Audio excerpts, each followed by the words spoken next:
All right, welcome to the 409 Sports Blitz. Nick Canizales alongside Brandon Roddy. A huge night, massive playoff implications for many teams across Southeast Texas. Yeah, you know, a few teams had to win just to get to the postseason. Other schools were either playing for a district championship or trying to get a better seed for next week's playoffs. Yeah, one team looking for a district title was Port Arthur Memorial. Let's head out to our game of the week. The Titans had to beat Kingwood Park, and Mauriceville needed to lose at New Caney Porter in order to take the district's #1 seed. Now, if both Memorial and Mauriceville won tonight, Titans would enter the playoffs as the #2 seed. Titans 4th and goal from the 5. Kobe Stover to a Monty Martin. He's stuffed like a Thanksgiving turkey. Turnover on down. So Kingwood Park, they would take over. Jackson Sims, bad snap. He will get sacked as the Titans force a punt. So Memorial goes to work on offense. It's Kobe Stover hanging in the pocket. Looks, finds Jacorin Baker. Nice bounces off a defender. Look at that. Good block right there. He gets knocked out of bounds. It runs about an extra 30 yards. Titans would have to, they would actually fail to score again. Fast forward, second quarter, winding down. Stover to Jaquan Holmes. Hey, where's he at? Cameraman, there he is. Turns on the afterburners. He is gone. Touchdown Titans. They take a 7-0 lead. That's huge. Wow. That is huge. Kingwood Park would have to punt. Last play of the half for Memorial. They tried the old halfback toss pass. Would that work in double coverage? No, it doesn't. It's intercepted by Sean Klossel. Panthers would actually take a knee. So Titans would lead 7-0 at the half, but how about this shocker? Wow. Kingwood Park storms back in the second half, upsets Port Arthur Memorial 24-17. So the Titans finish the year on a 2-game losing streak, which drops them from a #1 seed to now entering the playoffs as a #4 seed from everything we have been seeing. Let's go out to Holden Peppers live at Memorial Stadium right now. Holden, this game was 7-0 at the half. What happened? Just an absolutely crazy game that we saw here. The second half was all Panthers. It just seemed like what could go wrong went wrong for the Titans here in this one. And I just want to also throw out there, just by the way, Barbers Hill didn't win their game tonight either. So that means the LaPorte Bulldogs are your district champions alone. We thought before this game even started, we thought there for a second we're going to have a 3-way tie at the top of that district. And that's not the case. The LaPorte Bulldogs at 7-1 are now your district champions. And fellas, you know, you saw that highlight read, and you saw the receiver went out and got that, he snagged that football, ran it into the end zone, and for like a second there, you couldn't see. Yeah, my bad, boys. He's too fast, man. I couldn't catch him on camera. He was way too fast for me. But this was a crazy, crazy game, and the Titans, now they're just waiting to see where they're going to be playing in the playoffs. But this was a crazy ending, man. Crazy, crazy ending. I know. The beginning of last week, before the game started, they were the #1 seed, thought a district championship was in reach. And 7 days, they go from #1 to possibly a 4th seed, just now getting in the playoffs. Yeah, going from hosting a game to now maybe on the road. On the road now. It's going to be tough to see. And out to the reservation we go, where P&G won their District 9 5A championship and the top seed last week. Tonight's game against Galina Park was pretty much a tune-up as they get prepared to host Brenham in next week's by-district round. And they still looked good. The kickoff right out the gate, you know, you got to hold on to the ball. But if you're going to fumble it, at least make a good play. Pick up some runs, get a little stiff arm. Not all the way, but still good field position to start across the 50-yard line. And then when things go wrong, you want to hand it off. Number 15, Blair Chadnier. This guy is just a horse. Look at him. Outrunning everybody and then running over everybody. That's a touchdown. That's going to put P&G up 7-0. Lots to cheer about early on. Galina Park, not so much. P&G is still rolling. Connor Bailey's looking back. He's checking. He finds number 11, London Nunley. That's going to get some big yards right there. And when you don't know what to do, give it to number 15 because he's true. Blair Chadnier again. Mike Allstott back in the day. I mean, he can't be stopped. That puts P&G up 14-0. And I'm telling you, if it ain't broke, don't fix it. Give it back to him again. The big guy's still rolling, carrying people down to the 5-yard line. And what's next? Who do you think is going to get the ball? Of course, don't stop till you give it. Give it to him. Just let him make it happen all day. Number 15, Blair Chadnier with another touchdown. P&G up 21-0. The Indians led 41-0 at the half. And I think this one is going to be the final as well. 41-0. Port Nature's Groves takes it over. They finished the district play a perfect 7-0. How about those Indians? So Nederland started the night as a 4th seed. So if they would have beat Texas City, it could have moved them up as high as a 2 seed. Wow. That's not happening tonight. Bulldogs fall 29-7. So they finished the district play at 4-3, number 4 seed. They will be headed on the road to start by-district play next Friday night. So many wild games this week. Down in District 9-4A, Division II, where a win by Silsbee captures the district title and number 1 seed. A win by Jasper would create complete havoc throughout the standings. Silsbee quarterback number 6, Michael Mosier, he's going to find Radrian Balchip for a huge gain right there, making the moves. Got to make people miss, and that's huge for him. But we're going to keep it moving. You got to get excited about that. Yeah, you know, cheer, cheer, cheer. And Anthony Smith, he's going to rush in right here for touchdown. That's going to be huge. You want to get excited right there. Then we got Silsbee's number 6, Michael Mosher. Again, he's going to hand it off to Trey Kibbles. He's running in from the short yardage situation. Touchdown right there. And we're going to, it looks like here, same thing. Same thing. Michael Mosher's going to drop it off again to the wide receiver, Ashton Cartwright. He's going to pick up big yards here. You got to make moves, make people miss, and then let them know that you did it. And Anthony Smith, back, picks off Michael Mosier, and he's going to take this one, not all the way, but he's going to get a good return right here. And this one here looks like we're still at. This game went into overtime, tied at 14. Jasper just scored in overtime to make it 21-14. Wow. So Silsbee gets a chance to tie the game, or else Jasper would win and mess everything up in this district play. I wouldn't expect anything less from the last week of the regular Oh, season. You know, that's how it's supposed to go, right? This is wild. All right, let's go back. Let's go out to Sour Lake. Harden Jefferson scored off against West Orange Stark. You know, regardless of what happened tonight, the Mustangs will enter the playoffs as a number 4 seed. My son and his friends were all screaming up a storm out there at Hawk Stadium. This is Tajay Emerson for the touchdown. Let me tell you something, Mustangs, they were galloping all night long. And then Harden Jeff back to pass. Oh, it is picked off at the 45-yard line of Marion Scott. So Mustangs go to work on offense. Ooh. This is Marcus Turner Jr., Keyshawn Robinson for the touchdown. And they go for 2. And they're going to convert right here. Tajay Emerson, look at that. Right up the gut. West Orange Stark. Well, they go to work again on offense after a Harden Jefferson punt. It's Marcus Turner Jr. to guess who? Keyshawn Robinson. Wow. Yet again, down the sidelines he goes, walks in for the touchdown. But the Hawks, Hawks are trying to battle back here. Mason Amadick to Sam Jones. Coming right in your living room. Nice catch right there. That is for the touchdown. They get on the scoreboard, but guess what? West Orange Stark says, hey, we're going to go back and let's go to the ground game. Kelby Jefferson, motoring, speed all over the place. Let's go to the big board. Late fourth quarter, West Orange Stark rolling 61-7. So again, they're the 4th seed, and a good time to get a win, especially getting that momentum going into next week. Right, get them rolling, Let's check out the scoreboard right now. Bridge City and Liberty were playing for pride tonight. Both teams looking to finish on a good note. It looks like in the 4th right now, the Panthers are up by 3 over the Cardinals right now. We'll have a final for that one a little bit later. That score is final, just went final. So Liberty takes that one over Bridge City 31-28. The play of the week, brought to you by 5 Point Credit Union. All right, our play of the week comes from Jasper. Linebacker Anthony Smith intercepting this pass right here from Michael Mosier for a good return, but this game just went final as the Silsbee Tigers, they scored a touchdown and they win it in dramatic fashion, 21-20. The Silsbee Tigers, I should say, district champions. Hampshire Finette, number 2 seed.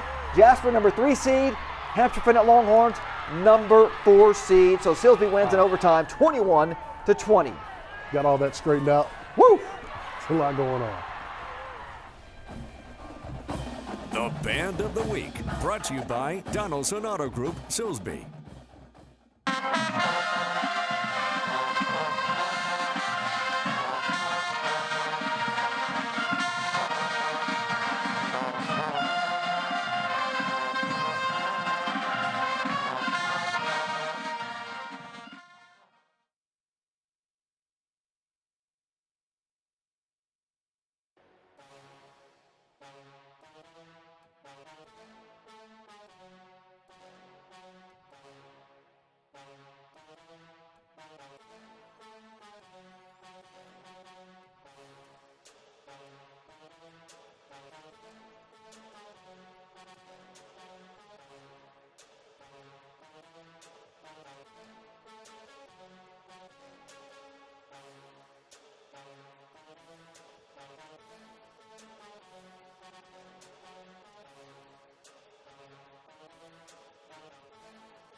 Live from the 409, MCT Credit Union presents the 409 Sports Blitz on 12 News.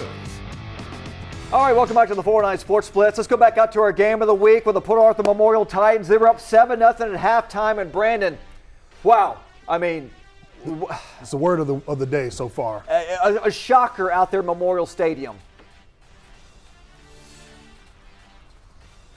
Yeah, man, just an absolutely crazy game that we had out here. It seemed like there for a little while that PA Memorial was going to come out here and play their game, play their tune, and come out of here to the tune of a 1-0 in this ball game. But that is not the case, because these boys from across the town in Houston came here to play, and they wanted to play spoiler. They don't have anything to play for, so why not? Just go and put everything, all cards on the table, and get after it.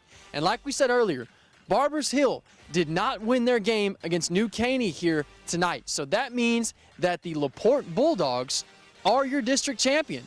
So even like you said earlier, Nick, that we had a team that just ended the season with a 2-game loss, but as you both know, sometimes you need to get smacked in the mouth to have a good deep run in the playoffs. You're exactly right. I'm trying to check out all the different dates going on right here. But yeah, Memorial Titans, I mean, they were rolling. Undefeated for the whole season. In the last 7 days, went from the 4th seed to possibly 1 seed to possibly a 4th seed. So just crazy night here. Let's get some more action here. Yeah, let's see here. Let's go out to Lumberton. And Livingston. Yeah, there we go.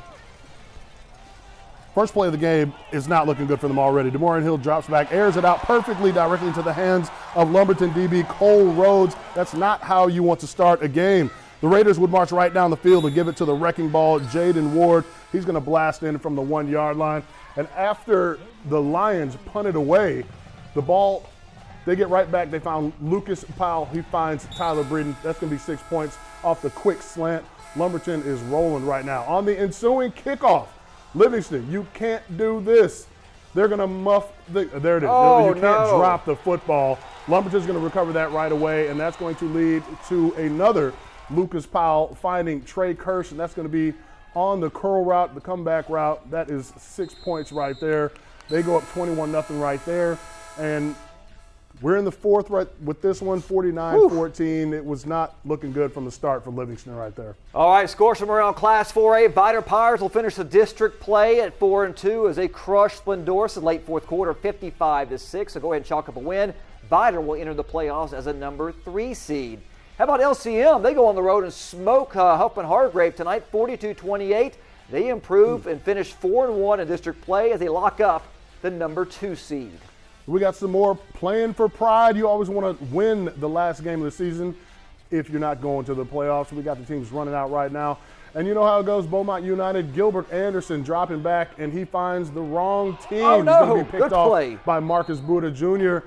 And Tristan Bernard, he's going to drop back. He's searching. He finds R.J. Fields crossing the field, and he gets some good yards right there. BU goes down to the goal line, and they're going to get a stop right here. You got to let them know we must protect this house. But I don't know if they protected it enough. Humble's going to drop it off to Ja'Cory Johnson right here. He's going to take the handoff, make a good move, try to run somebody over, get some good yards right there. But Fields is going to find Tyrus Castile right here. That is going to be 6 points. That's a touchdown right there. You get excited about that when you can celebrate. Yeah, why not? Why not? And Gilbert Anderson, he's going to find Joshua Johnson right here. It's not going to be pay dirt, but you're still picking up big yards. Turn up field, make a move, turn on the Jets. But you got to watch that horse collar tackle. We got away with one right there. Huge gain right there. Tristan Bernard again, he's going to find number 15, Tyrus Castile. And this one got a little out of hand. Humble winning 32-7. Over in CE King with the Westbrook Bruins, season finally comes to an end as they get steamrolled tonight, 62-7 your final. Westbrook finishes the year 0-10. That might be the first time I could ever recall in school history that they didn't win a game, and that's going back to 1982. Whew, that is a long time. Some Thursday night football action with Orangefield hosting East Chambers, and this one actually got real chippy real quick. We start out with a swing pass from Carson Gonzalez to Kane Smith in the flat. He's going to turn on the Jets and pick up 35 yards.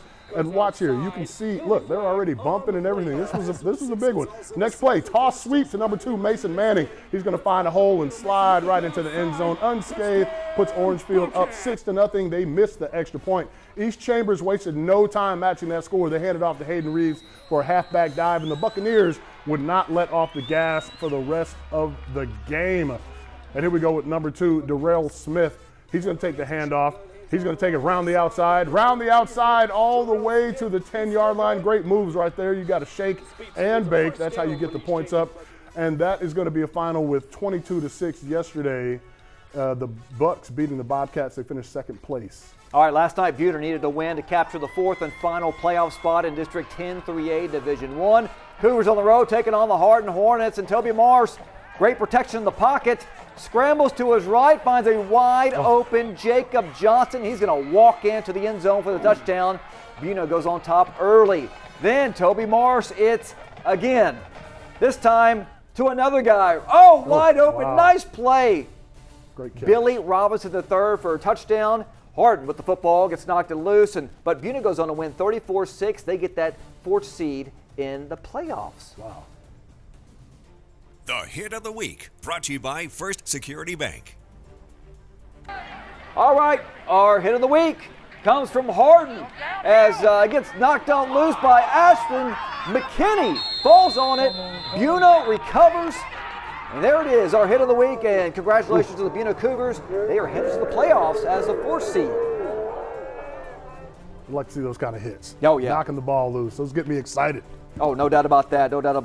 Newton Eagles also finished the season undefeated, 8-0. They win district. Evadale won tonight. Deweyville lost. Warren won in last second. And just a lot of crazy action going on throughout Southeast Texas. Football. Makes me smile. I know, it does. It does. All right, join us next week for by-district action. 409 Sports Blitz for Nick Canizales, Brandon Roddy. We'll see you guys next week. The Band of the Week, brought to you by Donaldson Auto Group, Silsbee.